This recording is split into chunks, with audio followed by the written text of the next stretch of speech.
উঠে বসে রয়েছে সেখানে রামা চার্জ দিচ্ছে, তোদের বউ বাচ্চার উপরে চার্জ দিলে তো একদিনও চার্জ দিতে দিতিস না।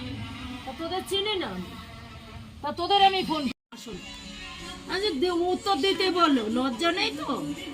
ওর ল্যাম্পটো করে দিও, আর একটু উত্তর দিতে বলো, আরো ল্যাম্পটো করে দিও। আর এক ফাজিল তখন উঠে বসে রয়েছে, থোক না তো আমি ভেঙে দিয়েছি, সবাই জানে যে ও কি করে গেছে। আমি বলতে যাইনি, কিন্তু সবাই জানে।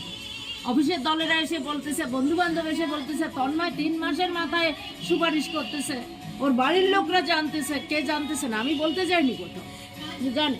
আর আমারা কি না বলে বেড়াচ্ছে 100 ছেলে পেলে, হ্যাঁ, যে এই জন্য এই হয়েছে। তোদের উপরে তো খেপে গেছে, এই জমিন এসছে না 1 বছর ধরে খেপে গেছে, তখন তো বলে বেড়াচ্ছে থাকবি হেগে মুতে তো নিছিস। আমি তো চুপ করে বসে আছি। সত্যেন দত্ত কেউ খেতে দেবে, কারো কথা শুনে আমি কিছু করিনি, করবো না। একটা সইও আমি মারিনি যে ভবিষ্যতে এসে কোনো প্রবলেমে ফেলবে। আমার উপরে চরম অত্যাচার করেছে, তবু আমাকে দিয়ে সই করে কোথাও ব্লু প্রিন্টেও না, এগ্রিমেন্টেও না, কোনো কিছু, যে ওই সেই নকল করবে। অত সস্তা না, ওই সেই নকল করার জন্যই তো এইসব করে বেড়াচ্ছে।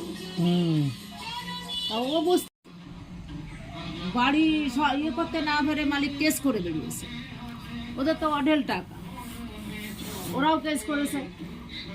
ভাবছি এইটা আমি হতে দেব।